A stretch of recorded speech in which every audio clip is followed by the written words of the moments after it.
AstraZeneca pega más fuerte que el parcial de análisis. Me encanta. Bueno, perfecto. Empecemos. Bueno, ¿se acuerdan dónde dejamos el viernes? Dejamos acá, en esta diapo. Me faltan un par que hablan un par más de cosas de slices. Y después empezamos con los temas nuevos de hoy. Las de hoy son bastante más sencillas las diapos, así que deberíamos poder terminar todo bien. Nos acordamos entonces esta idea de diferenciar entre arrays y slices, ¿no? Los arrays son estas cosas fijas que están en memoria, que son los que tienen los datos. Los slices son estas ventanas que me permiten ver esos datos. Sí, estos slices nosotros los podíamos modificar como quisiéramos. Teníamos una suerte de dos flechitas, o no voy a decirle punteros, pero como dos flechitas que apuntan a un inicio y un fin dentro de un arreglo, y podemos jugar con eso hacia adelante, hacia atrás. Sí, que si movemos del inicio, lo que estaba antes del inicio, medio que lo perdemos, si ya no tenemos referencia al arreglo original. Sí, todavía no dije nada nuevo todavía, así que, pero bueno, sí, decime, Santiago. No, tenía una duda con respecto a punteros de la clase pasada. Sí. Viste que cuando vos usas un puntero, o sea, vos tenés un método que utiliza un puntero, ¿no? Uh-huh. O sea, vos cuando tenés el método, tenés que pasarle el ampersand para que después te devuelva con el puntero. Si estás, o sea, sí, si querés hacer que una variable, obtener el puntero de esa variable, sí. Ok. Claro, o sea, ¿cuál es la necesidad? O sea, sí o sí, para que ese puntero entonces funcione, siempre tenés que agregar tipo el puntero en la función, el asterisco en la función y el ampersand cuando lo llamás. Es que primero que la función, ese asterisco que vos decís, es para indicar el tipo. Si estás cambiando el tipo en tu función para que ahora reciba un puntero de lo que fuera. Y Claro. en tu código, cuando llamas a la función, necesitas el ampersand si querés obtener el puntero de esa variable. Mm. Si ya tenés un puntero, bueno, el ampersand no lo vas a necesitar, obvio. Claro. Pero, Y en este caso, que los slides no usa puntero, no usa porque es una referencia, ¿no? O algo así. exacto. ¿Se acuerdan que vimos que los slices son tipos de datos que son tipos de referencia? Entonces, ya como que el dato en sí que contiene el slice es una referencia a otro dato. Y la referencia Nosotros, no es un puntero, es similar, pero no es lo mismo, ¿no? ponele que funciona como un puntero, pero no le digamos puntero para diferenciarlo nada más. Dale. Son referencias a este arreglo que existe por detrás. Mismo también nosotros podríamos tener un puntero a un slice, pero bueno, depende del caso, podemos llegar a usarlo o no. Bueno, a ver, sigamos un poquito. Una buena pregunta que me hicieron el otro día, que dije lo íbamos a ver después, y no sé si después se olvidaron, que es, ¿cuál es el valor default de los slices? ¿Alguien sabe cuál es? Sí, quizás ya lo vieron, pero es el nil, el valor nulo de este lenguaje. Si empezamos a introducir este concepto nuevo. Este vacío, sí, es este nulo, este nil. Que es el valor que vamos a tener por defecto tanto en slices como en punteros. ¿Sí? Cada vez que nosotros definimos un puntero, necesito el cosito láser. ¿Cómo era? L. Cada vez que nosotros definimos un slice o definimos pero qué boludo, un puntero, ese valor por defecto que va a tener es el nulo, ¿sí? El nil. Como vemos acá, si lo comparamos contra el nil me va a dar verdadero, pero no intenten comparar dos cosas cuyo tipo no tenga nada que ver. Si bien cada uno es igual a nil, de estos dos, entre sí no son iguales, porque son dos cosas distintas. Uno es un puntero a un entero y el otro es un slice de enteros. ¿Sí? Por más que, esto parece muy raro, ¿no? Por más que ambos sean igual a nil, entre sí no los puedo comparar. Y no, porque son distintos tipos. ¿Sí? Go se da cuenta de eso y te dice, che, estás haciendo cualquiera, pibe. Y la que no hay mucha más ciencia que eso. Una Sí. pregunta. Que dice que no tiene un arreglo por debajo. O sea, es como que yo estoy abriendo la ventana hacia nada. Más o menos, claro, pues No, eso es la idea de que es un nulo, ¿no? yo no lo puedo rellenar, por ejemplo. Sí, después o sea, puedes modificar ese slice para que deje de ser nil, pero necesitarías asignarlo a otra cosa, porque si no tenés un arreglo, no tenés forma de, por ejemplo, agrandar ese arreglo. Bueno, ahora vamos a ver. Sí, Ok, parece que no tiene mucho sentido así, pero va a tener sentido. ok. A ver, un poquito más de valor nulo. ¿Qué pasa si hacemos lo siguiente? ¿Sí? Nosotros inicializamos un puntero a un entero, que ya dijimos que como valor default va a tener nil, e intentamos desreferenciar ese puntero. ¿sí? Y obtener el valor al cual ese puntero apunta. ¿Qué creen que va a pasar acá?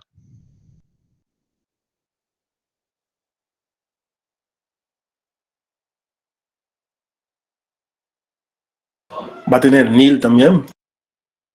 Es una alternativa. A ver quién dice algo distinto. Acá te dicen error de compilación. No me estás scrollando el chat. Error de compilación, error. Bueno, casi. Es un panic. Sí, es un error en tiempo de ejecución. Es un runtime error. ¿Es el sistema operativo pegándote un sopapo diciéndote atrevido? Te estás metiendo en una posición de memoria que no corresponde. Sí, en realidad más que no corresponde es una dirección de memoria que no existe. Entonces, es como que estás tratando de crear algo de la nada y te dice, che, no se puede. Así que, panic, básicamente. Sí, es un error. Ojo cuando hagan este tipo de cosas. ¿Y es algo como el null pointer en Java? Sí, es una misma idea. Acá en Go es un poquito más seguro, porque las únicas cosas que pueden ser nulos son de vuelta punteros o slices, bueno, u otras cosas que vamos a ver después. En Java es como que es un poco más posible que muchas cosas sean nulas, entonces es más complicado. Pero acá es solo eso. Entonces, si tenés en cuenta esos pequeños casos, vas a estar más seguro que lo estás haciendo. Sí, alguien me levantó la mano, pero lo perdí, no sé quién era. Hola, sí, ¿se me escucha ahí? ¿Sí? Sí, tenía una consulta. Respecto a la clase pasada, había quedado como una duda ahí pendiente, que la habían hecho y que no sé si al final la contestó o no, pero era básicamente los differ, ¿qué pasaba con las variables? ¿En los qué? No sé cómo se pronuncia, defer, Defer. differ, Ok. perdón. Cierto, que lo iba a chequear y me olvidé. Pero hoy hacemos acordar al final de la clase y lo chequeo mientras estamos acá. Joya, gracias. Gracias. Buena pregunta. También yo colgué. Estuve haciendo las diapos de esta clase y para hoy me olvidé.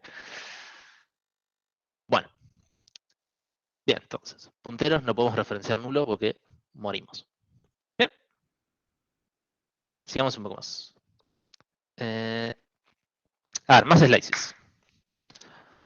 Todavía me quedan un par de diapositivas de slices. Veamos el siguiente código.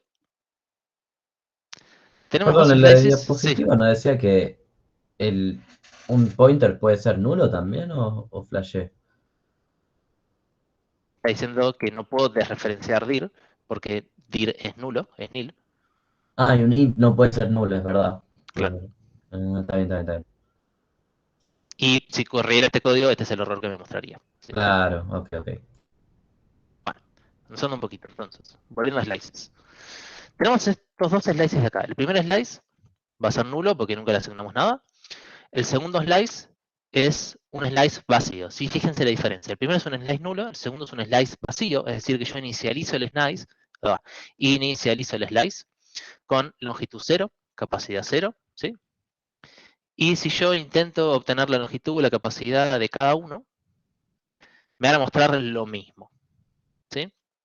Tanto el slice nulo como el slice vacío van a tener estas propiedades, que la longitud es 0, que la capacidad es 0, y si lo intento imprimir me va a mostrar este cosito vacío de corchetes, ¿no?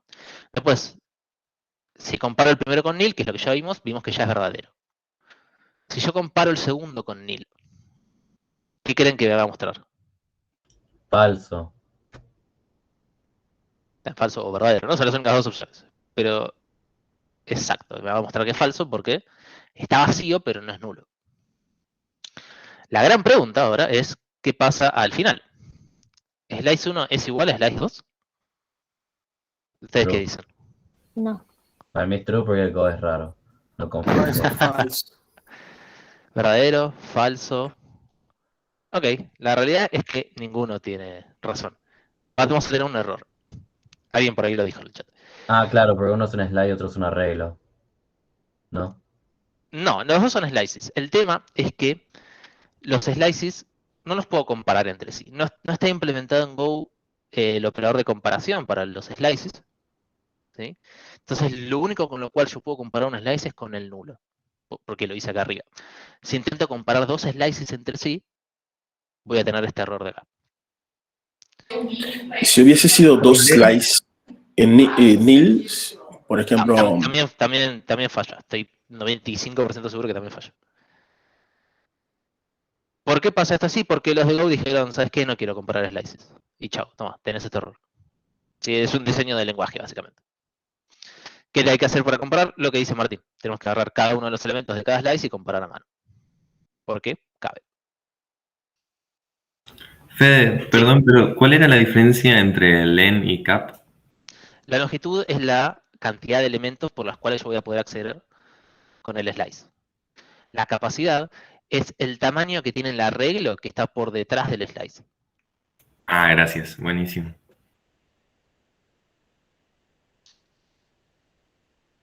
Así que bueno, ya este error. Preguntan si se puede Sí. comparar arreglos, a lo cual yo diría, prueben. Literalmente están en una compu y pueden abrir el playground de Go. Yo estoy probando cosas así que preguntan. Tal cual. Ese tipo de cosas que les van surgiendo, está buenísimo que les surjan. Y estaría buenísimo que también que las prueben ustedes, como dice Martín, porque pueden hacerlo. ¿No? Yo tampoco soy la bibliografía exacta de todo y tampoco les voy a poder responder todo lo que ustedes pregunten. Porque hay un montón de variaciones de todo lo que podemos hacer. Aprovechen hoy en día, ahora justamente que están en la compu y pueden ir probando esas cosas mientras no sé, yo hablo o después también, si se les anota. Bueno, me quedan un poquito más, ya terminamos. La gracia también de los slices en Go, que hasta ahora también son copados, pero son medio limitados, tenemos varias funciones para trabajar con ellos. ¿Sí? Y acá es donde empieza a ser un poco más bonito. Tenemos la función append, donde yo puedo agregarle cosas a un slice, por así decirlo, y obtener algo más grande. Fíjense que la firma de la función append recibe un slice, ¿por qué hago clic? Y elementos. ¿Sí? Es decir que al append yo le puedo pasar un elemento, hay mucho código acá, continuamos acá, fíjense que tenemos un slice de 3 elementos, longitud 3, capacidad 3, le hacemos append de un elemento, ¿sí? Fíjense que el append me devuelve un slice nuevo, ¿sí? Yo tengo que siempre asignar esto acá. Obviamente lo puedo asignar a la misma variable, ¿no? El mismo slice le puedo hacer acá y es mi forma de mutar mi slice, ¿sí? Pero esta función me devuelve un nuevo slice, hay que tenerlo en cuenta. Y, me olvidé de mostrar esto. Fíjense lo siguiente acá también. Este slice tenía longitud 3 y capacidad 3, ¿no? Porque lo definimos de esta manera. Entonces Go se va a reservar espacio para 3 elementos. Crea el slice en base a ese arreglo que creó por detrás. Con estos valores. ¿Sí? Una vez que yo le hago el append, va a tener estos 4 elementos. ¿Sí? Este debería ser un 3, el 4 no. Ahora, cuando yo agrego el cuarto elemento, como ese arreglo tenía tamaño 3 y yo quiero agregar un cuarto, necesita crearme un nuevo arreglo para poder guardar ese nuevo elemento que yo le estoy aprendiendo, ¿no? ¿Qué es lo que hace entonces? Cuando se da cuenta que el arreglo que tiene por detrás ese slice no tiene capacidad para alojar el nuevo elemento o los nuevos elementos, va a crearse un nuevo array, va a copiar todos los elementos del primero en el segundo, y recién ahí va a agregar el nuevo elemento en este nuevo array, que obviamente va a tener una capacidad mayor al arreglo que ya tenía. Si se fijan acá, ahora que le hice el append, este nuevo arreglo va a tener longitud, el slice va a tener longitud 4, por supuesto, pero la capacidad del slice va a ser 6, no 4. ¿Por qué sería 6 y no 4? ¿A alguien se le ocurre? No importa, El igual lo doble vamos a del discutir la original. semana que viene. ¿Lo quieren discutir la semana que viene? Ok, yo no sabía si decirlo hoy o no, pero... Justo eso iba a preguntar Vamos. porque no me cerraba porque era 6 y me volvía loco. Estaba en el playground, en el probando un Go y decía, no puede ser. Tiene una razón de ser que... Tiene una muy buena razón de ser, pero como dice Martín, lo vamos a ver en otro momento. No, yo justo iba a preguntar eso, que era mi única duda. Pero bueno, me guardo las ganas y la acepto. Dale, tranqui. Como dije recién, podemos agregar, además de un elemento, podemos agregar varios elementos. Fíjense acá, y esto está buenísimo, acá ya realmente está muy copado. Yo tengo dos slices distintos, que creo a partir de dos arreglos distintos, y en este append le estoy agregando todos los elementos del segundo slice al primero. O básicamente, todos los elementos del segundo slice al arreglo que está apuntado por el primer slice. ¿Qué es lo que pasa entonces? Simplemente se agregan todos los elementos. ¿Sí? Ojo acá, fíjense que yo le paso estos tres puntitos de acá, Que no quiero entrar en detalles en eso, pero esto es muy común en varios lenguajes, por ejemplo Python también lo tenía. Que básicamente lo que estoy diciendo es, este slice o este arreglo que yo tengo acá, descomponelo como si te estuviera pasando varios argumentos. Entonces el append se da cuenta de eso y dice, ok, me está pasando un montón de argumentos y yo voy a agregar todos estos argumentos sobre este slice. ¿Sí? Fíjense que funciona igual tanto si yo le paso un solo elemento, en este caso un entero, o si le paso un slice de enteros. Si quieren aprender más sobre el append, pueden entrar acá haciendo clic acá en el append. Este es un link que lo lleva a la documentación oficial de Go y ahí pueden leer más al respecto. Sí, pregunta, Santiago. Perdón, y a mí me quedó la duda, porque vos, por ejemplo, con el splice no puedes poner, o sea, append slice y en vez de poner slice 2, no sé, un array, ¿no? Tipo, si yo pongo un array, tipo 2 llaves, 1, 2, 3, eso no funciona. ¿Por qué no funciona eso? ¿Por la documentación de ¿Ese ya lo Go? probaste y no funciona? Lo probé y Bueno, no funciona. O Es sea, no como te que puede tengo que aprender. declararlo antes de escribir eso, o capaz que claro. flasheo y lo hice mal el código. Fíjate bien, y si te quedan dudas, fíjate en la documentación. Sí, Y además, acá yo ya les digo, les recomiendo que empiecen a leer un poco ustedes, porque yo tampoco tengo todas las respuestas como decía, y va a ser más fácil que lo busquen por su cuenta. eso y además me pareció raro el concepto de tengo que poner literalmente los 3 puntitos después del slide 2, porque lo probé Sí, sin y crea error. Y dije, claro. ni se te Porque es más así, rara. es un tema de la sintaxis del lenguaje, que es platear, se dice el argumento, tenés que poner los 3 puntitos acá. Y fíjate que la firma de la función, acá lo puse media medias, pero vas a ver si entras en el detalle, que tiene estos 3 puntitos también en el argumento. Sí, Claro. pero adelante. De vuelta, detalles. Eso mírenlo ustedes con tiempo, no quiero que nos detengamos demasiado en esta hora. Simplemente quiero que lo vean, quiero que se fijen cómo funciona y listo. Fede, una pregunta. Si Sí. vos modificás el slice 2, ¿te va a modificar el slice donde le apendíaste el 2? O sea, vos decís que si yo modifico el slice 2, me va a modificar el slice primero después de hacerlo la append. Claro. En este caso no, porque lo que está haciendo este append es agregar los elementos de este slice sobre este. Los está copiando, básicamente. ¿Sí? No son referencias a lo mismo. Pero es una buena pregunta que va a surgir en muy poquito. Más diapositivas slices, más funciones con slices. Función copy. Me permite copiar desde un slice, o un arreglo también, a otro slice. ¿Sí? Básicamente. Tiene un par de particularidades porque me permite manejar slices con distinto tamaño. ¿No? Si yo intento copiar un slice que tiene 100 elementos en un slice que tiene 10, bueno, voy a poder copiar únicamente 10 elementos, que son los que van a entrar en este segundo slice. Además, esta función devuelve la cantidad de elementos que fueron copiados, que eso va a ser el mínimo, bueno, entre estas dos cosas. ¿Sí? Porque creo que es obvio. ¿No? Acá hay un pequeño ejemplito. ¿Sí? Tengo un primer slice, un segundo slice. Sí, fíjense que acá usé make para inicializarlo, pero es lo mismo que hacerlo así y ponerle todos ceros. ¿Sí? Acá uso copy para copiar en slice 2 lo que hay de slice. Y si ahora imprimo esto, me va a mostrar esto de acá. ¿Sí? Hasta ahora no mucha ciencia. Acá hay un ejemplito un poco más complejo de la función copy, que tampoco me quiero detener demasiado porque puede ser un poco complejo de entender al principio. Mírenlo bien, pruébenlo, vayan tocando cositas si no entienden. Y si les quedan dudas, podemos charlarlas por Slack. ¿Sí? Pero básicamente van a ver que tenemos una fuente de información, varios slices, y hacemos un par de copies distintos y vemos qué pasa. Esto lo mencionamos en la clase pasada. ¿Sí? Ahora esto lo van a ver antes de que se mareen demasiado, se los digo. Fíjense que estamos haciendo slices sobre un mismo slice, ¿sí? Es este slice de números, le estamos haciendo 2 slices encima. Y cuando estamos copiando cosas a este, básicamente todos estos están apuntando a lo mismo.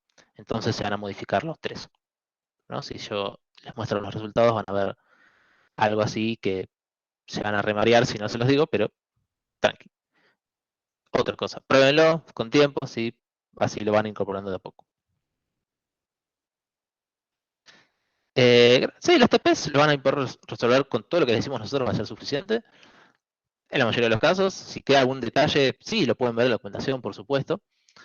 Hay cosas de Go que todavía no vimos, que son más complejas, y algunas que no vamos a ver hasta dentro de un tiempito.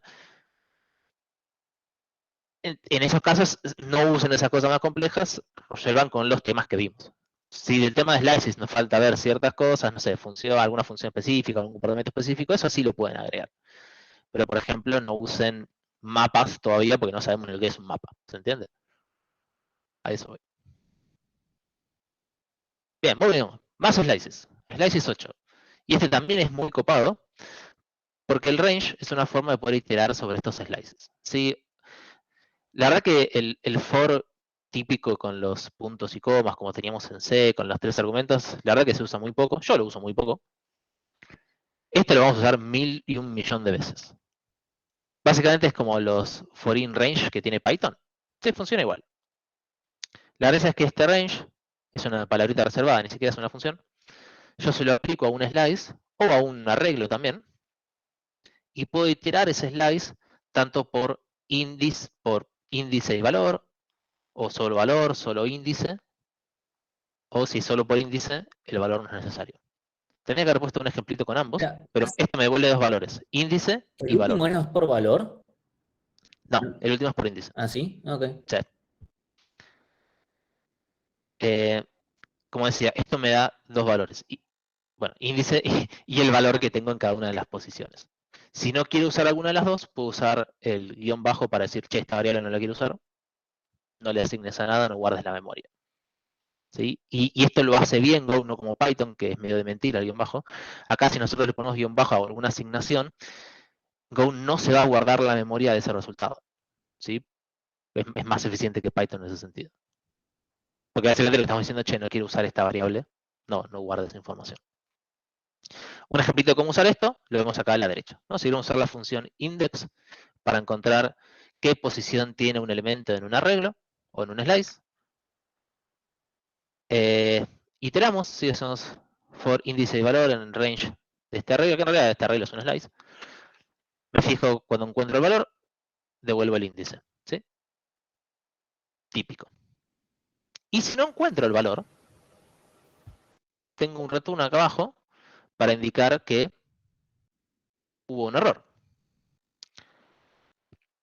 ¿Y cómo hacemos para indicar que hubo un error? Porque hasta ahora habíamos visto que ¿qué teníamos? Teníamos los panic para indicar que era un error, pero un panic significa que mi programa no puede continuar, ¿sí? O sea, tiene que morir ahí en ese momento. Y no está bueno, ¿sí? Porque yo quiero buscar sobre un arreglo y si no lo encuentro, no quiero que mi programa explote. No, quiero que mi programa continúe, pero quizás con otro código, con otro flujo. O hacer algo de vuelta hasta que lo encuentre. Tiene que haber alguna mejor forma de hacerlo. Bueno, la hay. Go tiene otro mecanismo para manejar este tipo de cosas que lo vamos a ver en un ratito. Perdón, Fede, te interrumpo, te hago Sí. una pregunta porque si no, no pregunto nunca más. ¿Puedes pasar al slice anterior para hacerte una pregunta del range? Por ejemplo, en el ejemplo de la izquierda, el tercer ejemplo que dice for in, range, Sí. slice, ahí estás recorriendo por índices, ¿no? Sí. ¿Puedes recorrerlo por valores directamente o sí tenés que agregarle No, sí o dos sí tienes que valores? poner el de arriba, tenés que ignorar el índice con el guión bajo. Ok, genial. Lo cual es raro, yo también quiero la mayoría de las veces iterar por valor en vez de por índice y tengo que hacer esto. Pero bueno, es así. Índice es, o sea, claro, índice es el índice. Sí. Bueno, ¿alguna preguntita más de slices? Si no pasamos al tema de hoy. ¿Cómo estamos? Bien. 3, 2, 1. Bien. Bueno, a ver, pará. Tengo que cortar esta y presentar la otra diapo. No. ¿Cómo tengo que hacer? Primero tengo que compartir y después presentar.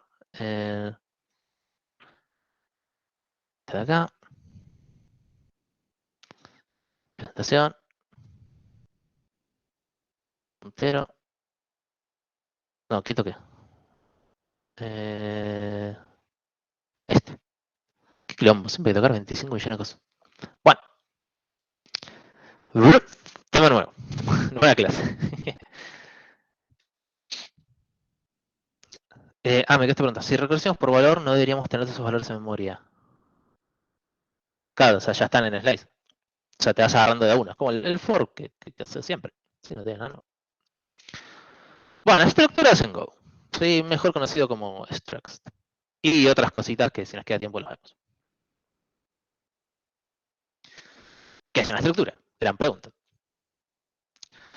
Básicamente me permite, es una forma que tiene Go y un par de lenguajes más, los que ya saben C ya sabrán lo que es. Un struct es una forma de empaquetar variables en un paquetito, por decirlo de alguna manera, y además después le podemos dar cierto comportamiento. Los que conocen Python dirán, es como un objeto. No, es mucho más simple que un objeto y ya vamos a ver por qué. ¿Sí?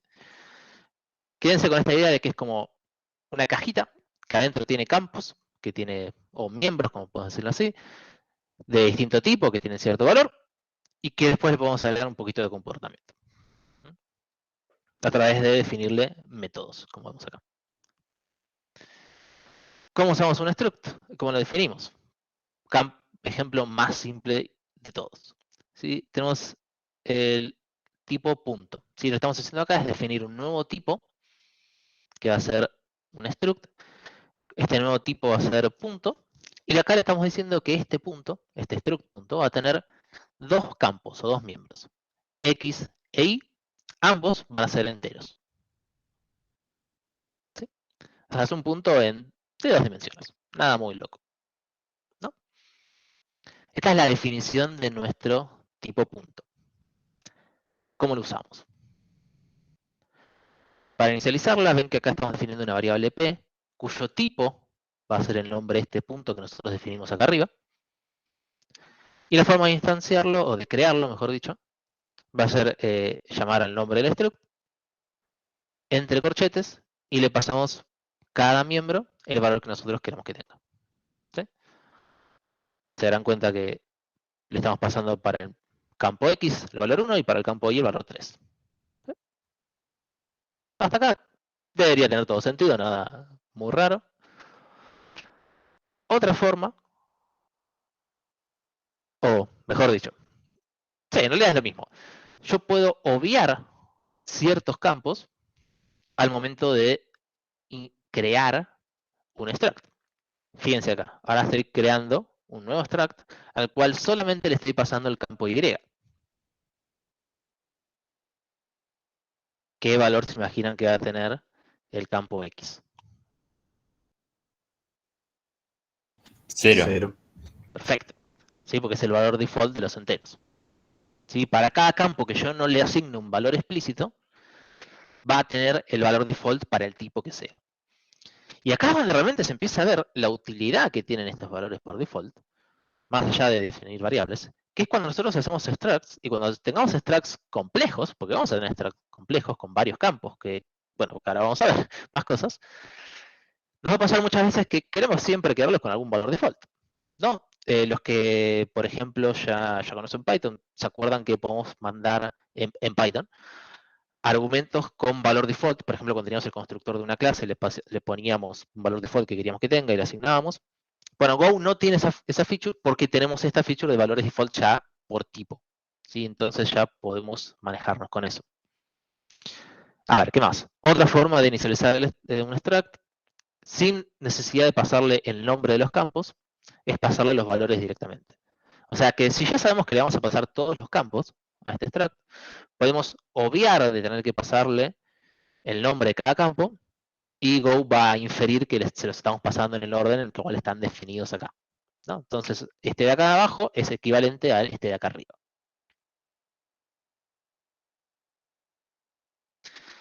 No, bueno, no va el 2 puntos igual porque ya definí la variable acá arriba. No, estoy haciendo de cuenta que todo esto se está ejecutando uno tras del otro. Sí, pero la variable ya la definí acá, entonces acá no es necesario poner 2 puntos.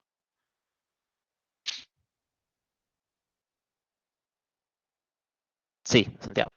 Si yo hago var p punto igual a punto nulo, ¿no? Ni lo declaro, el x y el y. Y después hago el punto p igual a punto 1, 3. ¿Ya se va a dar cuenta que es x y o no? Sí,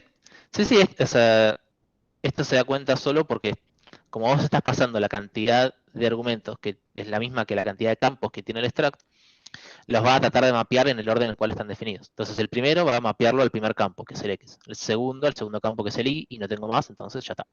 Y si yo, por ejemplo, var p punto y x y después x, ya se va a también reconocer, ¿no? Si lo especificás, está perfecto. Sí, o sea, si vos pones cada campo acá, no es necesario ponerlos en orden, puedes ponerlo en orden como quieras. Y si no especifico, ya lo va a tomar por default en orden en que está el struct. Claro, el orden en que está en el struct. Buenísimo. Eso me copa. Digo, eso me parece bastante intuitivo. ¿Cómo podemos acceder a estos campos? Con el operador de puntito, ¿sí? P, puntito, el nombre del campo. ¿Sí? En este caso le estoy asignando ahí el valor de 5. ¿Sí? O si simplemente hago p.i me devuelve 5.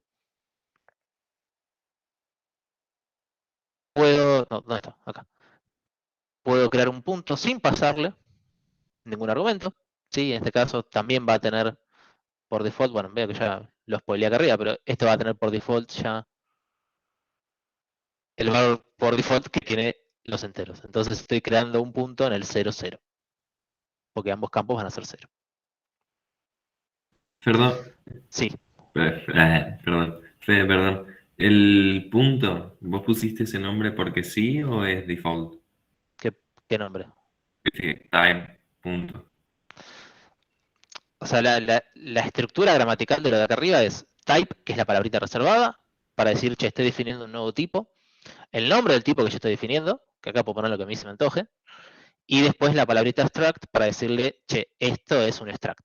¿Sí? Y a continuación, entre llaves, voy a definir los campos de este Ok, struct. ¿y ese punto puede ser en minúscula también? Puede ser lo que vos Ok, quieras. gracias, perdón. Bueno, que sea ASCII, ¿no? No, está limitado a letras y números y guiones bajos,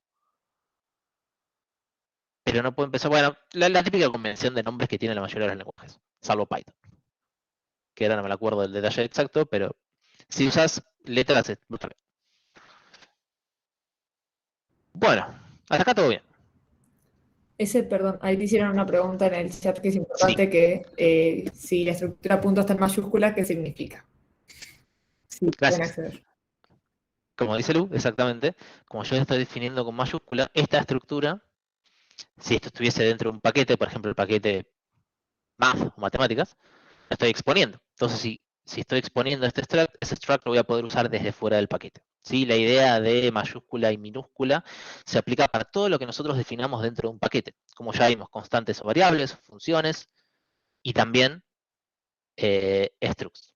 Y para algo más que se los voy a explicar en 5 minutos. Bien. Ahora, ¿qué pasa cuando mezclamos punteros y structs al mismo tiempo? ¿Sí? Yo puedo crear un puntero a un struct. Nunca me defino entre si decirle struct o struct. Me manejo yo solo. Vamos a decirle struct para ser más copado.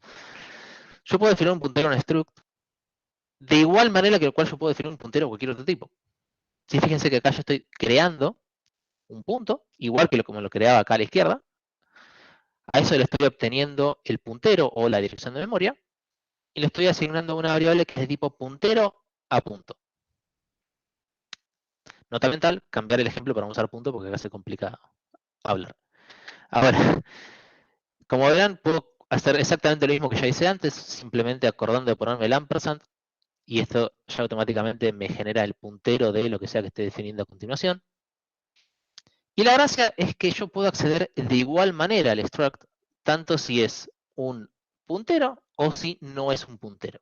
¿Sí? Porque fíjense acá que yo también puedo usar el operador puntito y obtener el campo i, o asignarle un valor al campo i, y este P es un puntero a un punto, y acá este P era punto simplemente. Pero no importa, yo lo puedo acceder de igual manera, no importa si es un puntero o no. Y acá creo un puntero a punto con los campos en cero. ¿Sí? Es exactamente lo mismo operar con el struct, tanto si es un puntero como si no. Sí, Santiago. ¿Y hay alguna diferencia en uso de Sí, ya usar vamos a ver, el no se struct? adelanten, no se adelanten. Ok. Pero lo veo y digo, es lo mismo.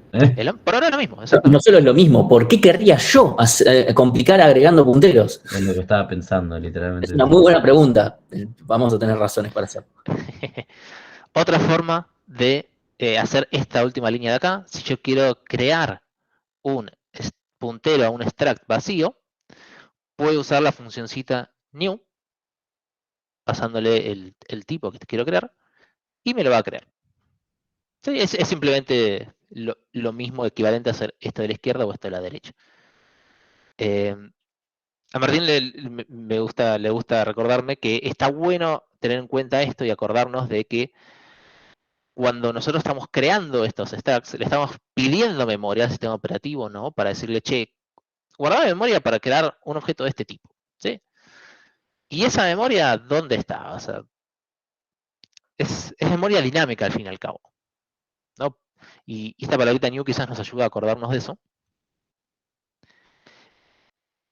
Y bueno, no tengo mucho más para decir que eso, pero acuérdense que siempre que estamos pidiendo este tipo de cosas, o creando este tipo de punteros, stacks, o haciendo el new o lo que fuera, estamos pidiendo esta memoria dinámica que no está en el stack, no está en el heap. Que creo que Martín vos ya explicaste eso, ¿no? Porque si no estoy embarrándola. O sea, hablar de hippie, de sí, sí. Sí, ok. Igual es solamente una anotación del estilo, esto es equivalente a esto, no es programación. El profe no puso igual. Claro. Sí, igual si lo intentaban hacer ya y se iban a dar cuenta. Bueno, hasta acá todo muy bonito. Vamos a darle un poco de comportamiento a estos structs para que no sean cajas bobas que simplemente tienen datos. Por ejemplo, yo puedo hacer una funcioncita acá que recibe un punto, ¿no? Y lo intenta modificar. ¿Qué esperan que sea este resultado de acá abajo? ¿No? Yo creo el punto, llamo a la función modificar punto que le asigna al campo i este valor y después lo imprimo de vuelta en la función main. ¿Qué me va a mostrar? 3.5. 0. 3-0. Bien, básicamente solución en casos subseron. Si alguien dice otra cosa, creo que está muy mal. Pero está bien que hayan dicho cualquiera de las dos. La realidad es que vamos a estar 3-0. ¿Por qué es 3-0? La misma respuesta de siempre. Todo se pasa por copia. Claro, pero no usaste punteros ahí. Y además no Exacto. devuelve nada de esa función. Además no devuelve nada. Pero como no estamos pasando un puntero, estamos pasando el stack simplemente. Lo que hace Go es copiar ese struct de vuelta, ¿sí? En otra variable cuando llama a esta función. Y lo que estamos modificando acá es el campo i de esa copia. Así que no es el P original. Es el mismo dibujito que veníamos haciendo todas estas clases.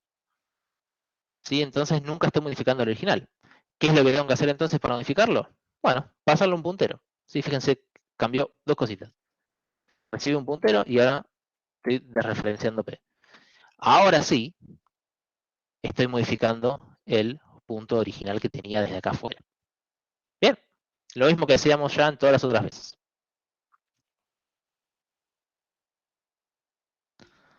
Sí, pregunto. Entonces, espera, entonces si yo declaro al punto, al P, como ya un puntero, no es necesario hacer eso entonces, ¿o no? Y si le clavas con un puntero, vas a sacar el ampersand de acá y bueno, sacarlo de acá, pero es lo mismo. ¿Sí? ¿Se entiende? Pero no lo tenés que poner por y la función no hace falta ponerlo. En la función sí, porque tiene que recibir un puntero o un punto. Si no recibe un puntero, está generando la copia. Acá está generando la copia del puntero. Que la copia del puntero es simplemente la copia de la dirección de memoria. Entonces es lo mismo. ¿Sí? Pero, entonces es indistinto si yo creo a P como un puntero o no, o sí. Vos podés, la realidad es que es indistinto. Vos podés crearlo como vos quieras. Y cuando lo vas a usar, podés usar el puntero a ese punto, o ese struct, o podés usar el struct directo, como lo uso acá. Claro. Depende de qué es lo que vos quieras hacer con eso. ¿Sí? Claro, ahí me confundí, porque si yo fuera a crear a P como un puntero, Esto funciona igual sin el ampersand acá, obvio. sin el ampersand y tampoco el asterisco en el modificar punto, ¿no? Sí, la función sí tiene que tener este asterisco porque es el tipo que recibe la función. ¿Sí? Ah, es verdad, me equivoqué. Claro, está bien, ya entendí. Bueno, gracias. Algo implícito que tiene esto, que ya lo veníamos mencionando un poco también la vez pasada, más allá de poder modificar el struct o no, es que no estoy copiando todo el extract.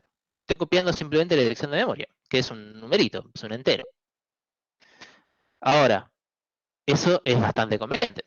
Cuando empiezo a tener structs más y más complejos, si yo paso punteros por todos lados en vez de pasar el struct original, voy a estar ahorrándome un montón de memoria. ¿Sí? Porque no voy a estar copiando todo el struct, voy a estar simplemente copiando la dirección de memoria, que es lo mínimo indispensable que necesito para trabajar. Lo cual está buenísimo, porque me ahorro un montón de memoria por todos lados. Pero puede llegar a ser un tema, si no programamos bien, porque nosotros podemos llegar a modificar eso en algún lado sin darnos cuenta. Y si lo modificamos sin darnos cuenta, como es un puntero, se va reflejado en todos lados.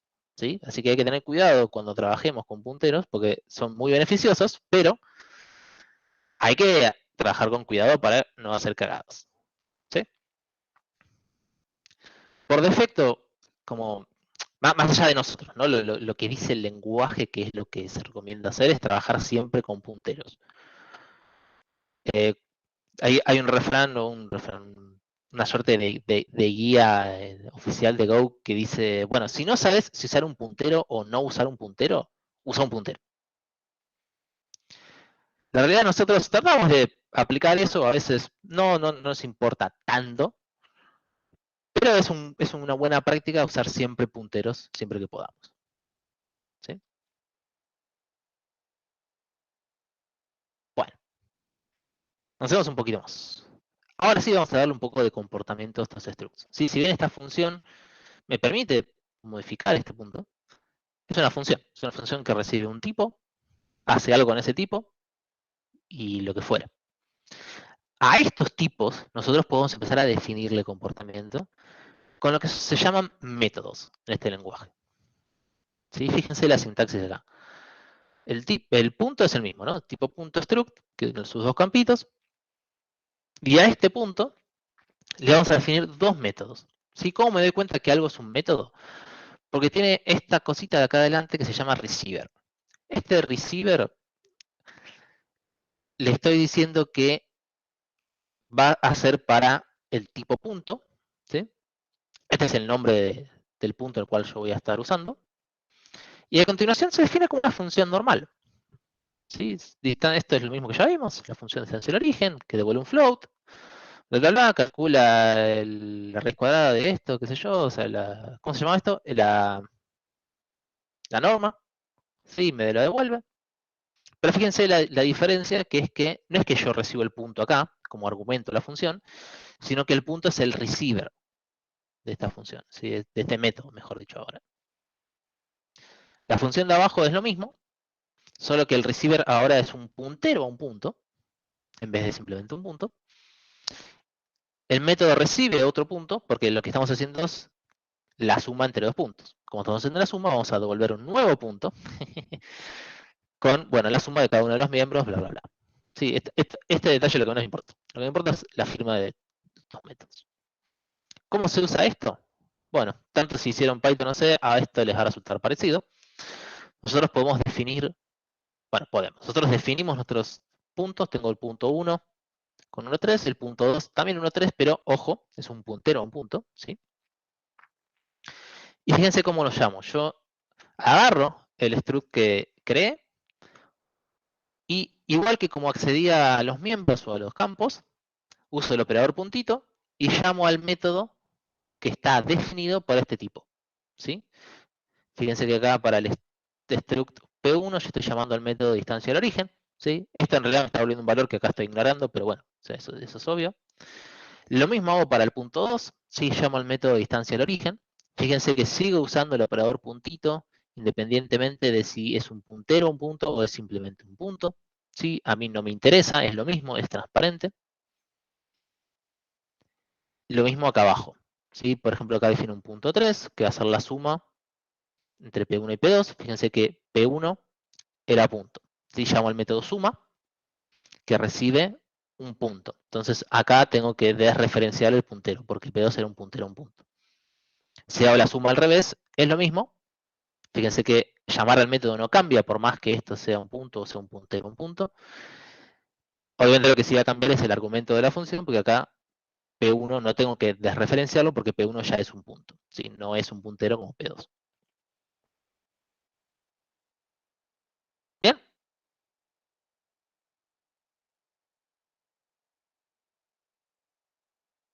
¿Alguna pregunta hasta acá?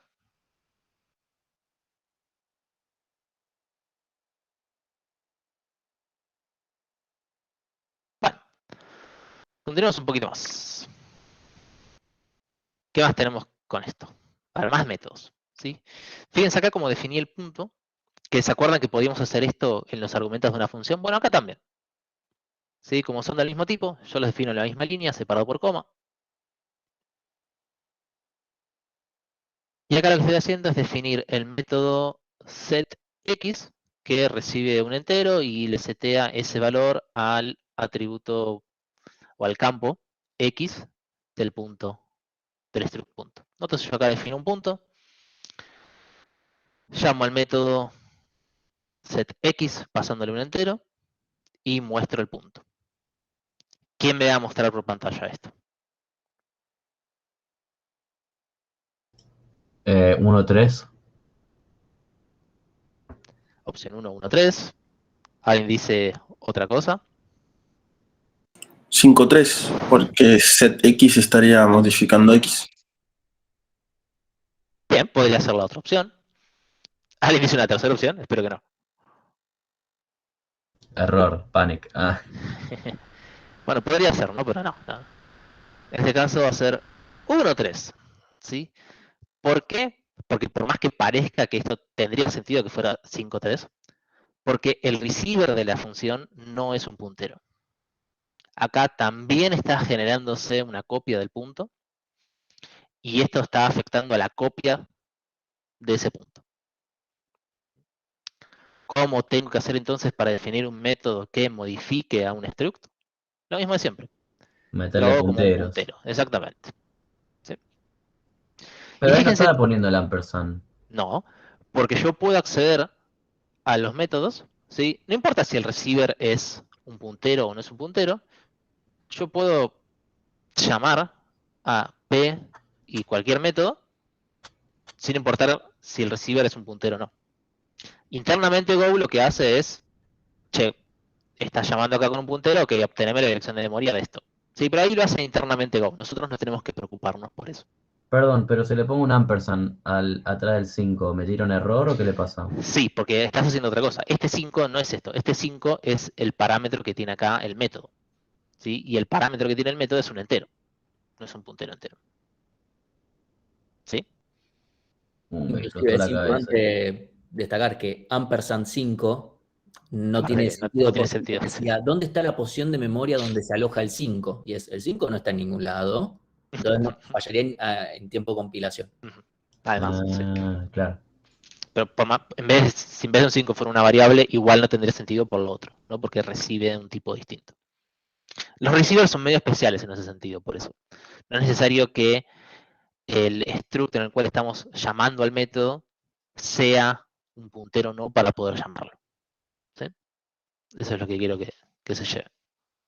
Entonces, si en la función, en el método este ponemos que es un puntero, no hace falta que lo aclaremos cuando la llamamos. ¿Eso decís? Claro, porque fíjense cómo lo llamo acá. Yo acá la llamo con un punto, no con un puntero, un punto, sino con un punto. Sí. E igual me lo modifica, porque Claro. el receiver se da cuenta que tiene que transformarlo a un puntero. Es como automático. Está bien. Es automático, exactamente. Perfecto.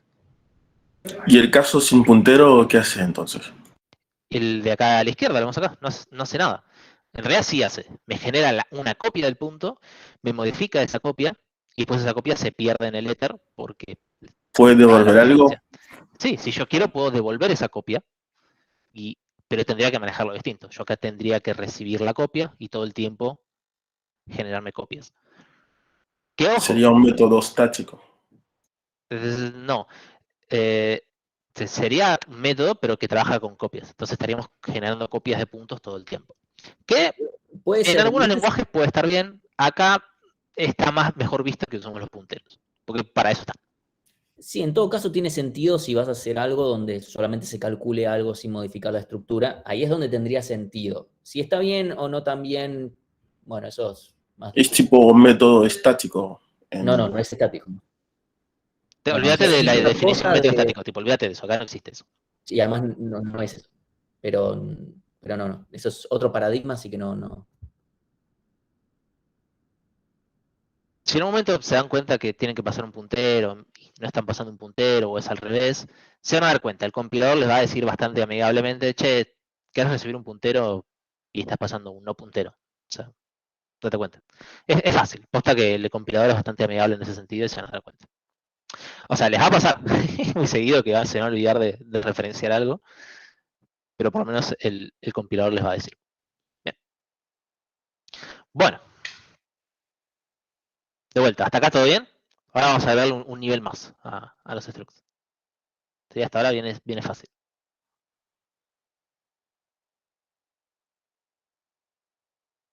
¿Bien? Bueno. Decía, vamos a agregar un nivel más. Vamos a anidar extracts. ¿Sí? Para realmente tener algo que sirva de algo. ¿Sí? Como dice acá, nosotros podemos anidar structs, podemos incluir en un struct otros structs o el mismo tipo de struct. ¿Sí? En ese caso sería una idea de un struct, una estructura recursiva. Por ejemplo, vamos a hacer lo siguiente, que viéndolo con ejemplos a veces tiene más sentido. Yo acá tengo dos structs. El struct dirección, que me va a decir la dirección de una calle con el nombre de una calle y el número. Y tengo un struct persona, que va a tener un nombre, una dirección, ¿sí? Que es de tipo dirección, que acabo de definir acá arriba, y una padre y un madre que son de tipo persona, en realidad puntero a persona. ¿Sí? Todo eso es mi tipo persona. ¿Sí? Este es un struct anidado, porque adentro tiene otro struct, que es dirección, y además es recursivo porque tiene referencias a más structs persona. ¿Sí? Y cada una de estas personas va a tener referencia a personas, y así sirve una suerte de árbol infinito. Infinito hasta donde yo quiera. ¿Por qué? Porque Fede, pregunta mala leche. sí, ¿Podemos tenerlo sin el Sí. asterisco? Sí. Espera, ¿sí? Yo esperaba que la respuesta fuera no. podés tenerlo sin el asterisco, pero ¿cuál sería la Sin diferencia? puntero, o sea, tenés que poner el puntero en todos los métodos después. Bueno, No, más allá me de refiero, eso. padre y madre, ¿pueden ser de tipo persona Sí sin que pueden. asterisco? ¿Por qué no? Y porque si vos tenés un padre ahí, de tipo persona, ese padre va a tener un padre, y ese va a tener un padre, y ese va a tener un padre, y ese va a tener un padre, y ese va a tener un padre. Claro, Mira, yo está iba bien a la preguntar pregunta, eso, muy buena tipo, ¿en pregunta. qué momento cortaba de poner padres, básicamente? No corta. O sea, el compilador te va a Ok, decir, che, papi, perfecto. esto es infinito. Tenés razón, tenés razón. No es que compila y después te rompe la RAM. Simplemente no compila, te dice, che, no.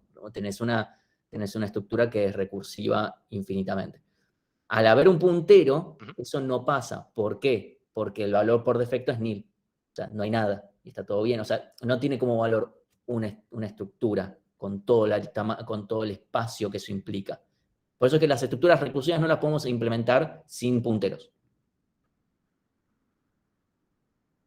Una pregunta. Voy a leer un comentario para agregar eso para la próxima clase. Y- Sí, No, por ahí tiene nada que ver mi pregunta. En base a esto, si estamos implementando un linked list, por ejemplo, este caso no sería válido tener un No puntero. tenemos idea que es una linked list todavía, así que eso lo Sí, podemos discutir cuando yo sé que no sepamos tiene que sea nada eso. que ver, sé que no tiene nada que ver, pero más que nada para comentar sobre este caso particular. Solo una pregunta. Para darte la respuesta, o sea, sí, tendrías que usar punteros porque tenías nodos que referencian nodos, entonces necesitas punteros. ¿Sí? Bueno, volviendo al ejemplo en sí. Sí, ya me agregué mi comentario de agregarlo para la próxima. Fíjense acá a la derecha cómo se usa. ¿Sí? Yo creo una persona, que vamos a llamar Void, no sé cómo se pronuncia, no me acuerdo, que simplemente le voy a decir el campo nombre, el resto no me interesa, van a ser algo, ya veremos qué. Sí, creo a John, después creo a mi segunda persona, Angie, a Jenny y a Jolie, que esta vez sí le vamos a especificar una dirección, y además le vamos a especificar quién es su padre. ¿Sí? Y madre no tenía o no me acordaba cómo era. Entonces, cuando nosotros tengamos ahora estos structs ya armados, podemos acceder a cada una de las cosas y también a los anidados y a todo lo que tenga dentro. ¿Sí? Fíjense cómo hago acá. Yo tengo a Angie, que definí ya. Sí, acá fíjense que no le pasé los nombres a cada uno de los campos porque le estoy pasando... ¡Ay, me equivoqué! Pero este es un mal ejemplo. Porque no le pasé la madre y para hacer esto tengo que pasarle la madre. Este es un error de sintaxis por hacerlo muy rápido. ¿Pero no te pondría un valor por default? Sí. Aquí un segundito que les comparto de vuelta así arreglo el error. Y no se confunde. Ahora, no, ¿por qué no se arregló? Ah, me cagó. Oh. Perdón, déjame un segundito más que no se me arregló la de... Sí, si quieren pueden preguntarme algo mientras. Esta de acá.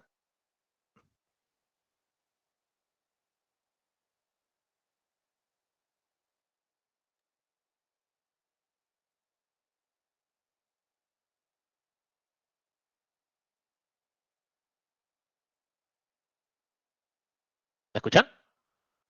Sí, sí. Ah, ok, perdón, es que me tiró un mensajito de conexión que se me había ido. Ahora sí, ahora tiene más sentido. Decía, como acá estoy definiendo todos los campos, puedo no ponerle nombre a los campos, como ya vimos. Y fíjense que ahora yo puedo acceder, por ejemplo, a partir de Angie, puedo acceder al padre, ¿sí? Con el operador puntito. Y al padre le puedo acceder al campo nombre, también con el operador puntito. Sí, después puedo jugar con cualquiera de estas cosas. Fíjense el pequeño detalle, ¿no? Que ya acá le puse nil explícitamente como madre, porque como es un puntero puedo ponerle nil. En cambio, John, acá en la persona, el padre y madre van a ser nil, cuando los imprimí, pero si yo quiero acceder a la dirección, como la dirección no es un puntero, va a tener el valor default de dirección. ¿Y cuál es el valor default de dirección? Los valores default que tengan cada uno de sus campos. Es decir, que voy a seguir teniendo una dirección, pero la calle va a ser un string vacío y el número va a ser 0. ¿Es correcto? Y sería más correcto que no, ¿no? Sería más correcto que la dirección también fuera un puntero, así no me pasan ese tipo de cosas. Salvo que por algún motivo yo quiera siempre tener una dirección. Bueno, como siempre la respuesta a estas cosas es depende de lo que yo quiera hacer. En este caso yo usaría un nulo. ¿Sí? Porque con ese nulo además estoy indicando que no conozco más que otra cosa quiénes son. Porque es obvio que tipo una persona tiene que tener un madre y una padre. Un padre y una madre, sí o sí. Pero como no lo conozco le pongo nulo. ¿Sí? No dejo que se cree una persona por default vacía, que bueno, acá también tendríamos el problema de la recursión infinita, pero con la dirección sería lo mismo. Yo se las muestro nomás el ejemplo con y sin puntero. Pero esa es una de las cosas que tienen que pensar ustedes al momento de hacerlo, es, ok, necesito que este otro struct sea un puntero o no sea un puntero. ¿Qué tipo de casos voy a tener? ¿Siempre lo voy a tener? ¿Algunas veces no lo voy a tener? ¿Sí? ¿Ese tipo, ¿es recursivo o no es recursivo? Ese tipo de preguntas tienen que hacerse ustedes al momento de definir sus tipos. Uy, se me abrieron muchas preguntas. Perdón, me Santiago, quedó al lado. Entonces, vos en Angie, vos creás la persona con nombre Angelina Jolie, dirección bla bla bla.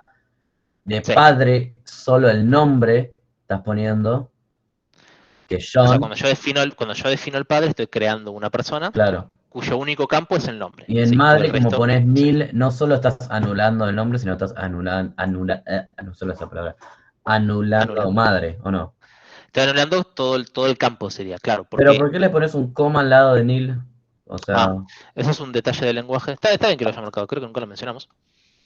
Esto tiene que ver con cosas que no les interesan a ustedes, porque tiene que ver con diffs de código en sistemas de control de versiones.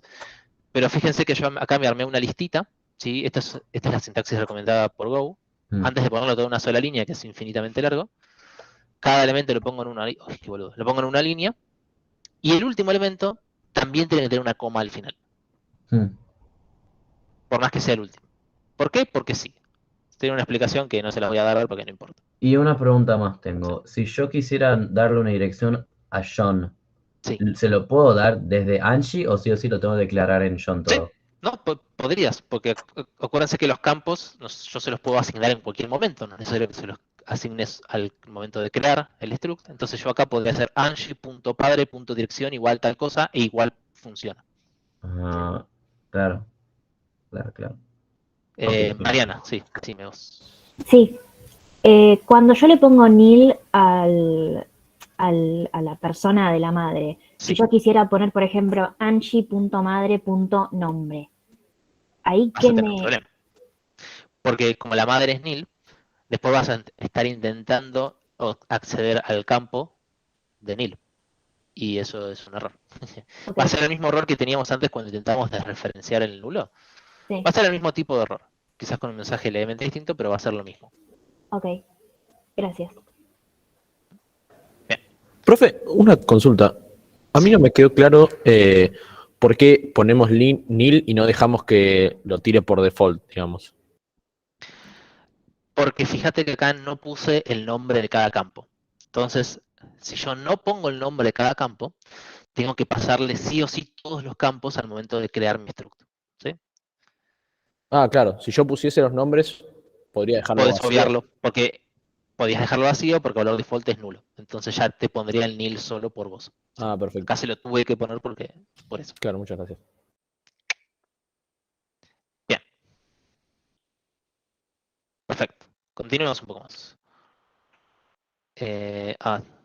Yo estaba haciendo así, pero no me ven el puntero, qué boludo.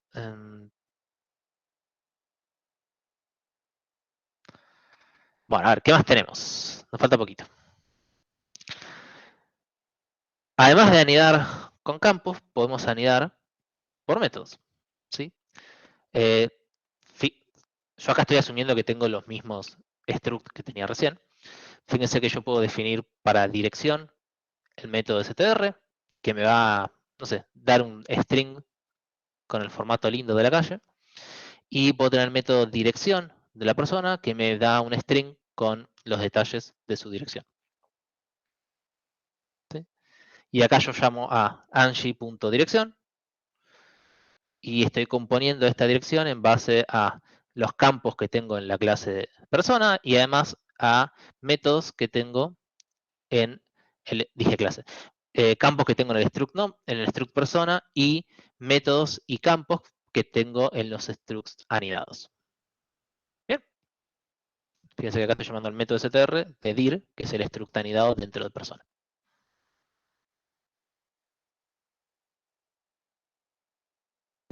Es lo mismo que vimos recién, pero con métodos. Sí, no tiene mucho detalle.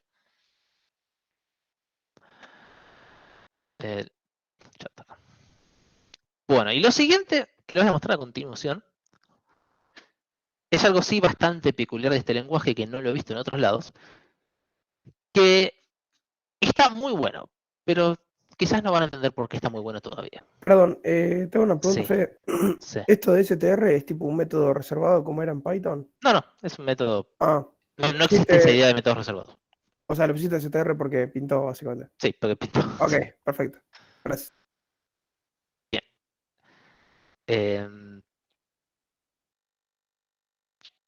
Anidación de structs un poquito más compleja. Fíjense qué pasa a continuación. Síganme con lo que yo voy diciendo. Tengo los siguientes structs. Tengo el struct detalle, ¿sí? Que tiene un género, tiene una restricción. Este struct detalle tiene, no sé, tiene un método que hace algo, no me importa qué hace. Y después tengo otro struct, un struct juego, que tiene un nombre, tiene un precio. Y además tiene anidado un struct de tipo detalle. Pero fíjense la peculiaridad, que es que este campo no tiene nombre. ¿Sí? Yo simplemente le estoy poniendo el tipo, que es un struct detalle. Entonces después cuando yo voy a usar un struct juego, acá lo creo normalmente, ¿sí? Fíjense que lo creo en orden, le pongo el nombre, el precio y el detalle. ¿Sí? Esta es la restricción de A, ponele, el nombre el género del detalle. Y fíjense acá cómo lo uso. Yo puedo acceder de esta manera a los campos y métodos también que están definidos en el tipo juego, pero además puedo acceder directamente a los campos que tengo definidos en mi struct anidado. Fíjense que yo accedo a juego.género directamente, cuando género en realidad es un campo del struct detalle, y además accedo al método algo, que no sé, hacía, esto es con minúscula, que hacía algo, no sé qué hace, pero lo accedo directamente, sin necesidad de poner detalle de por medio. ¿Por qué puedo hacer eso? Porque estoy definiendo esta anidación de structs de manera que el struct anidado no tiene un campo con nombre. ¿Qué es lo que está haciendo Go por detrás? Lo que está haciendo es, ok, me definiste así tu juego, entonces te voy a incrustar acá estos campos que tiene este struct definido. ¿Sí? Entonces es como si todos estos campos estuvieran definidos para el juego también. Estos campos y todos los métodos que existen para este struct, ¿no? Y entonces Perdón, puedo pero tengo acceder una directamente. pregunta. Sí. ¿Y cuál es la diferencia entre poner detalle así como lo tenés ahora y ponerle un nombre tipo Es lo detalle? que estaba diciendo. Si yo no le pongo nombre, la anidación de los structs me va a generar que yo pueda acceder a los campos y los métodos de este struct anidado directamente desde el juego. Fíjate que yo acabo juego.género y género en realidad es un campo del detalle, no es del juego. Si yo le pongo Ah, nombre, tengo que sí o sí poner juego.detalle, punto y lo que yo quiera hacer. claro, es como que si básicamente pusieras los dos atributos de detalle a tu juego y ya está, ¿o no? Sí, exactamente. Ah, no me gusta antes. Ah, Bueno, no les gusta, si no les gusta es porque no entienden todavía para qué sirve. ¿Qué tiene que ver con algo que vamos a ver la clase que viene? Sí, que tiene que ver un poquito de ver con lo que ya saben de objetos, los que saben de objetos, pero muchísimo más simplificado. Ya vamos a ver por qué es mucho más simplificado y no es tan complejo. Pero Sí, va además por el ese uso lado. que le vamos a terminar dando en realidad es bastante reducido. Sí, quizás nosotros no lo usemos mucho, pero Vamos a usar para lo vamos a usar específicamente en un momento, como en un mes y medio más o menos. ok, gran foreshadowing. Ok. Em, Ay, ¿por qué dejé de compartir? No, malísimo. ¿Qué pasó? Vángame. Está madre, loco. Sí. Si cerré otra, nada que ver. Bueno, listo, volvemos. S mayúscula. Ya me aprendí los shortcuts para las cosas. Sí, Francisco. ¿Tienes una pregunta? Ok, bueno, está bien. Hernán. Sí, una consulta quería hacerle. ¿La sintaxis de Go permite que yo ponga j.algo, j.detalle.algo o solamente la única Si lo forma? definís así, No tendría sentido. no Porque tendría no sentido, ¿no? tenés un nombre de Porque campo. no tenés un campo de detalle, claro. Entonces, no. ¿No hay un campo de detalle definido en juego? Claro, pero es implícito, no tiene nombre. O sea, no es que Go dice, como es de tipo detalle, le voy a poner un campo de nombre detalle con minúscula. No. Ah, está bien, está bien, está bien. Claro, Te lo lo que pone dice Go directamente. básicamente Claro. es, bueno, a ver, ¿qué tiene detalle? Se lo meto a juego. Claro. Hace un copy-paste. Copia estos campos acá y copia estos métodos para el juego también. ¿Sí? Cambiando el receiver. Nada más. Por dentro hace algo así, como que en realidad sí tiene un nombre, pero lo usa internamente Go. Nosotros no.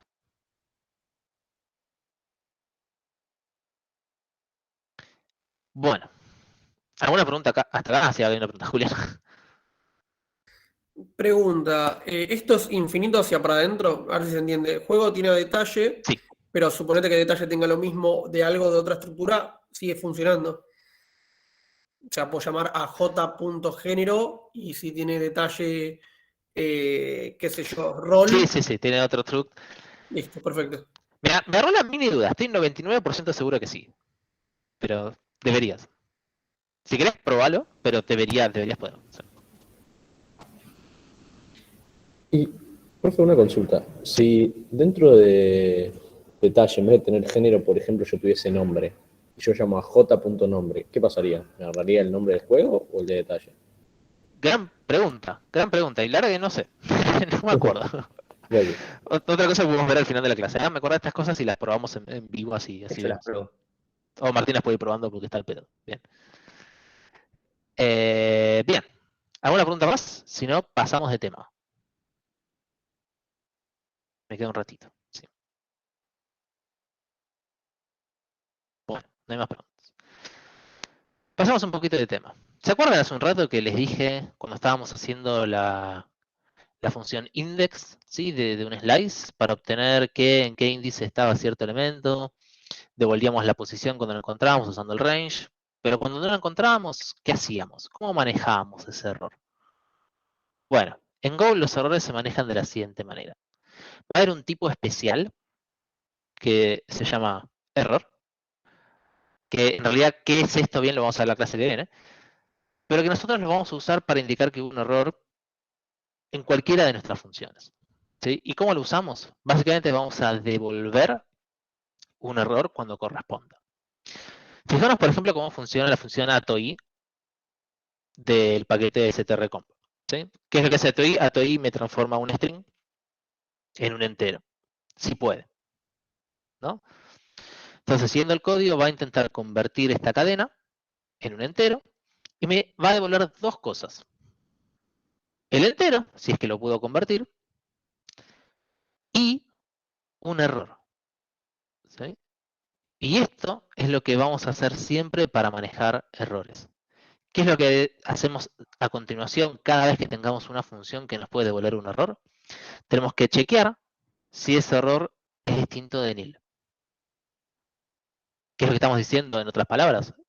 Estamos viendo de que si la función me devolvió efectivamente un error, porque ese error no es nulo, yo manejo el error como se me antoje a mí, ¿no? Fíjense que en este caso, yo lo único que hago es mostrar por pantalla, che, no pude convertir esta cadena, y además le paso el error original. ¿Sí? Porque este error original de ATOI, ahora vemos bien qué tiene información de qué es lo que pasó en el error. ¿Sí? Esto va a imprimir lo siguiente. ¿Sí? No se pudo convertir, y me va a mostrar por pantalla el mensajito que tiene este error. Y este error tiene este mensaje adentro. Dice strcomp ATOI, parsing ASD, invalid syntax. Sí, o sea, básicamente, che, no pude convertir esto porque no es un número. Un detalle a tener en cuenta, fíjense que yo acá no corté la ejecución si hubo un error, sino que seguí ejecutando. Este entero de acá tiene un valor. ¿Por qué? Porque este entero es de tipo int. ¿Sí? ¿Y qué valor tiene? El valor default, en este caso. Pero no podemos asegurar qué valor va a tener las variables que no sean error cuando hubo un error. ¿Sí? Eso es más una convención de lenguaje que un enforzamiento, digamos.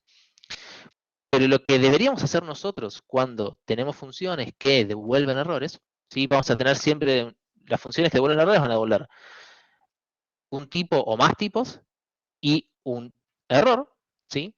Y lo que tenemos que hacer siempre es, cuando llamamos a esa función y obtenemos el resultado, chequeamos el valor del error. Si el error es distinto de nil, no podemos asumir nada sobre los demás valores. ¿Sí? No podemos asumir que sean valores default, que sean valores nulos, no podemos asumir eso. Profe, Si el error no es nulo, ahí podemos asumir que nos devolvió bien y podemos seguir ejecutando nuestra función correctamente. ¿Sí? Sí. entonces para atrapar un error de una función, primero tenemos que saber que esa función, digamos, envía errores, porque tiene que estar programada en Go para devolver un error en caso de generar un error. Y además tenemos que saber cuántos valores devuelve antes para poder asignárselo a una variable ERR. Sí, el de saber cuántos valores te devuelve es fácil porque si lo asignas mal, te es un error en tiempo de compilación, que te va a decir, che, esperaba tantos valores y me diste menos o más.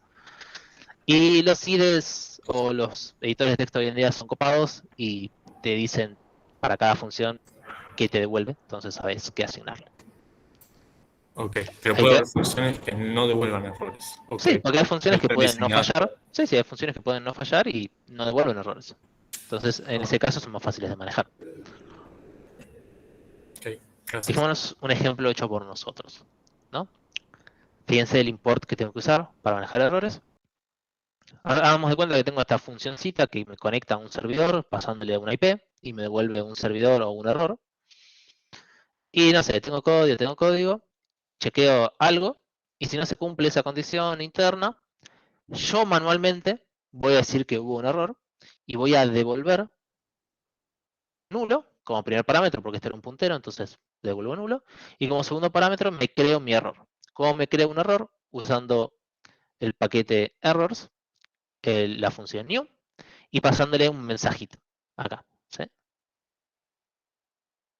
En otro caso, si todo estuvo bien, o sea, eventualmente devuelvo un servidor que definí en algún momento y el error va a ser nulo. ¿Sí? Entonces, ¿qué tengo que hacer yo después? Cuando yo llamo a la función, asigno los valores que me devuelve, un servidor o un error, y chequeo si el error es distinto de nil. Si el error es distinto de nil, bueno, tengo que hacer algo con eso y manejar como se me antoja. Si el error es nulo, puedo asumir que entonces anduvo todo bien, y que el servidor va a tener el valor que a mí me interesa. ¿Sí? Este es el patrón que vamos a usar siempre y que van a ver en todos lados.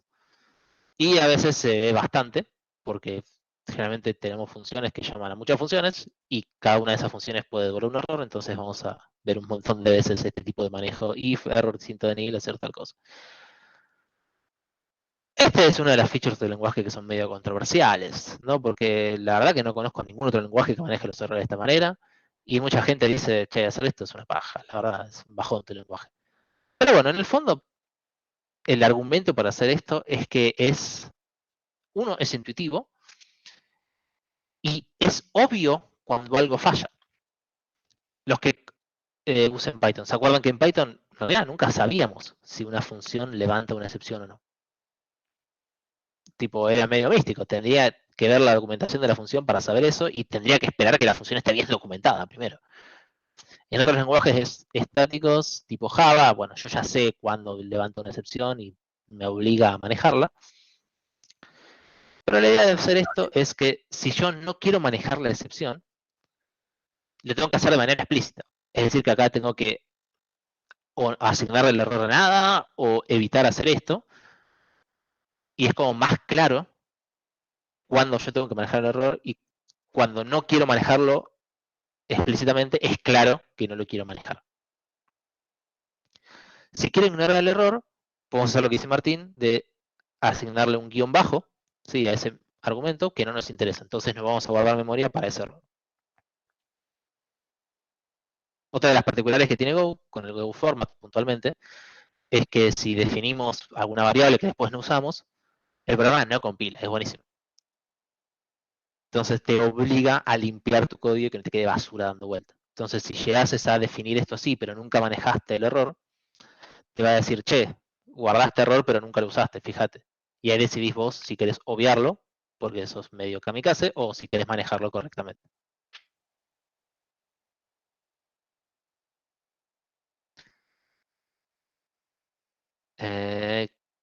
Un detallecito, ¿sí? Acá yo creé un error con un mensaje muy básico.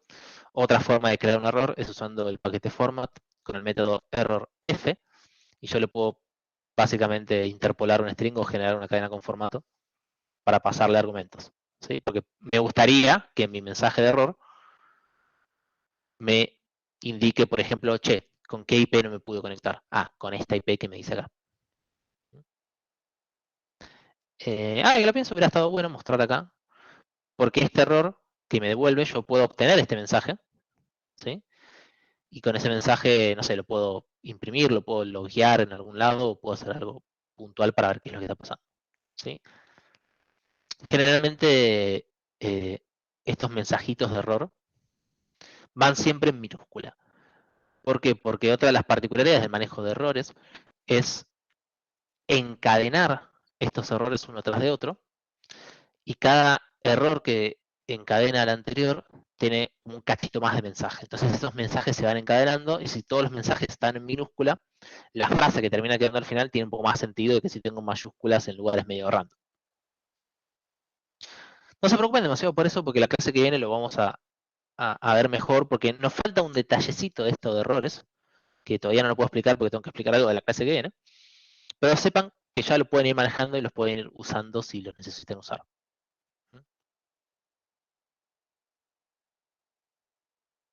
¿Alguna pregunta sobre errores? Si no, paso al siguiente tema. Sí, me quedan 2 temitas hoy. ¿Qué tan constante o qué tan necesario es el uso de errores? Imperativo. Todo el tiempo. Para la cursada, bueno, depende, porque aún decidimos manejar los errores de nuestros TDAs que vamos a hacer usando panics en vez de error. Así que quizás no tengamos tantos errores, pero nos va a pasar muy seguido que quizás tengamos funciones y en algunos casos puntuales, que ahora les voy a mostrar si me dan 10 minutos más, no podemos obviarlos porque hay funciones innatas ya del lenguaje que van a hablar errores y tengo que manejarlos. Y eso los tengo que levantar de alguna manera, entonces eventualmente tengo que manejarlos por todos lados. Claro, tipo, pero me quedo la duda, sin los TP vamos a tener que realizar mucho manejo de excepciones y cosas así. La respuesta a eso depende. Para las entregas parciales la respuesta es que no, porque queremos que les exploten la jeta si hacen algo que está mal, directamente. O sea, es es pedagógico, no es, en realidad Go prefiere que manejes de esta forma. O sea, pero bueno, hay decisiones nuestras que no fueron en tanto al lenguaje, los patrones del lenguaje, y es más a lo pedagógico, que queremos que les exploten la jeta. Claro, claro, genial. Vamos a ver un poco más adelante, pero generalmente no se manejan panics dentro del lenguaje Go, se manejan errores exclusivamente. Pero bueno, nosotros sí los vamos a manejar por lo que dijo Martín recién. Bueno, avanzando un poquito más, que me queda poco tiempo. Strings. Sí, no hay mucho que mencionar de los strings, pero una string es básicamente, por detrás es un slice de bytes, ¿sí? Que es de solo lectura, no podemos modificar un string, es inmutable. Esto sí lo había mencionado. Un string está compuesto de, entre comillas, caracteres, o mejor dicho, símbolos. Cada uno de estos símbolos va a ser de tipo runa o run. Sí, que se acuerdan en la primera clase que vimos que el tipo run era equivalente a un int 32. Que eso me permite representar cualquier símbolo Unicode.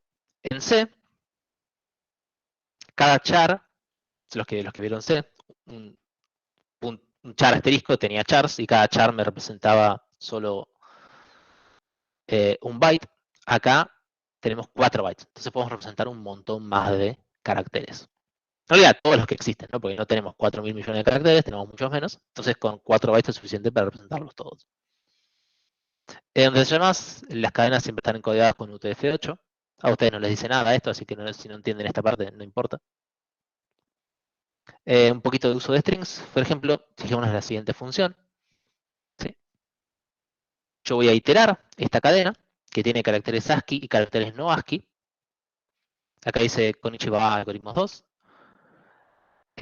Voy a iterar esta cadena, yo puedo iterarla con range también, de la misma manera que usaba slices, porque como dijimos recién, una cadena es un slice de bytes, entonces la puedo iterar también. Lo que me va a hacer es que cada elemento, cada símbolo es una runa, como vemos acá. Y si yo imprimo, depende el modificador que use acá para imprimir, qué es lo que me va a mostrar. ¿Sí? Acuérdense que les dejé el link de esto en las diapos de la otra clase.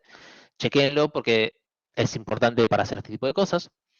El porcentaje C lo que va a hacer es que Go va a interpretar el número que yo le pase, ¿sí? Porque este tiene que ser un número, y de ese número va a intentar imprimir la representación de ese número en Unicode y va a mostrarme qué carácter es. ¿Sí? Y el porcentaje D que ya vimos que es para imprimir enteros. ¿Qué me muestra esto por pantalla? Me muestra lo siguiente. ¿Sí? Para este símbolo, que no me acuerdo qué era, creo que era Co, el código Unicode es este número de acá. Yo me enteré ahora. Este otro símbolo es este código Unicode. El símbolo A es este de acá. Y ahora sí, las letras que conocemos del código ASCII, van a ver que están siempre entre 0 y 256. 255. Tenemos la A mayúscula, las otras letras y qué sé yo, y un número. Fíjense cómo cambia lo que imprime según el modificador que yo uso. Pero la variable es la misma. Yo pasé C 2 veces, solo que en una lo imprimí como si imprimiese el valor numérico y en otra como si imprimiese el carácter al cual representa.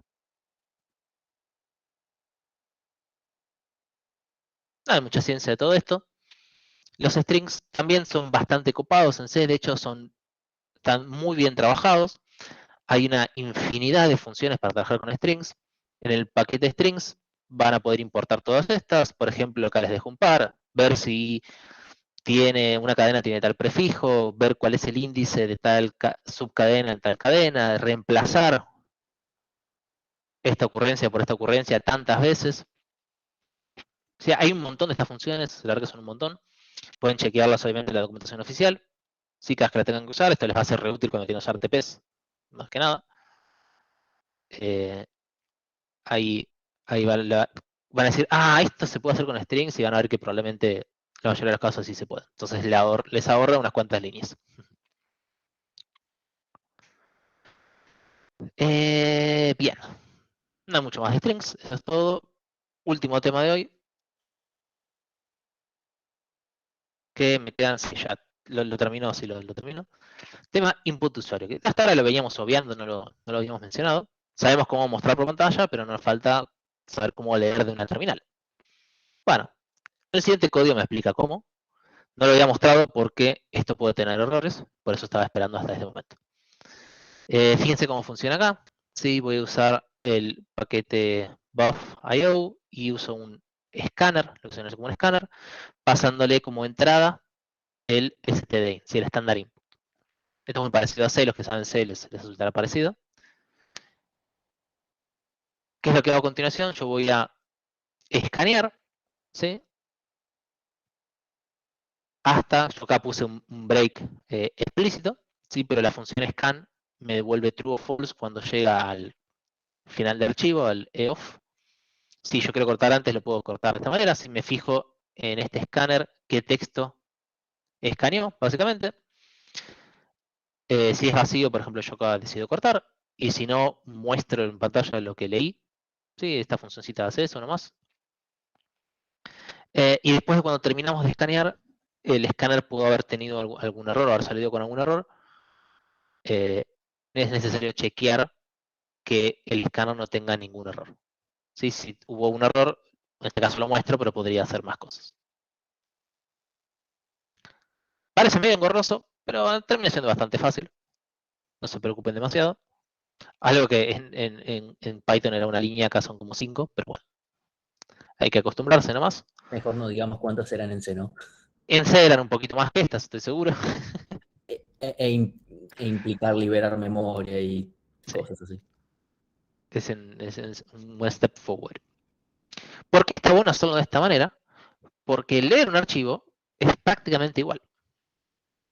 Fíjense que acá yo tenía un new scanner con stdin. Acá primero voy a intentar abrir el archivo, ¿sí? Con el método open del paquete OS, pasándole una ruta. Esto me puede hablar un error. Si acá no hay vuelta que darle, sí tengo que manejar este error. Si me da un error, no encontré el archivo, muestro por pantalla y devuelvo. Fíjense acá el uso de defer, que es súper útil para manejar archivos, ¿no? Porque nosotros sabemos que los archivos los queremos cerrar siempre, ¿sí? Y una manera de asegurarnos que siempre se cierren es usando defer, apenas llamamos a open, porque cuando termine la función, no importa por qué rama termine o si hubo un panic siquiera, esto sabemos que se va a ejecutar. ¿Sí? Y ahora sí, la parte de leer el archivo es igual. Creamos un escáner, pero en vez de pasarle el stdin, le pasamos el archivo.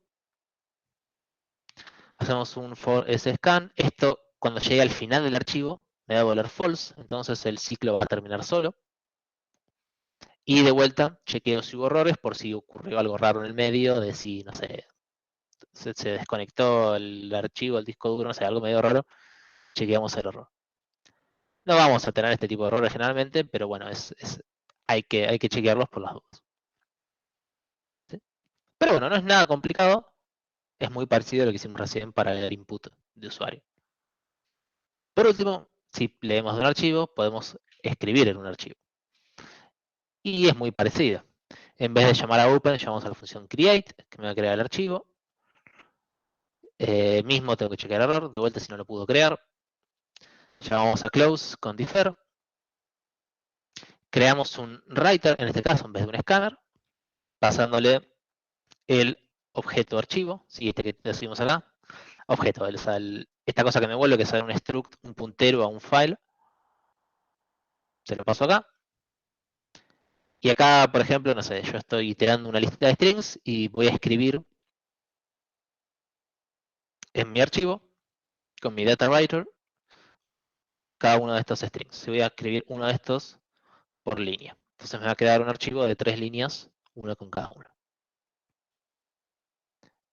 Si hubo un error al intentar escribir, me lo va a decir y voy a tener que hacer lo correspondiente. En este caso simplemente muestro el error, pero podría hacer otra cosa.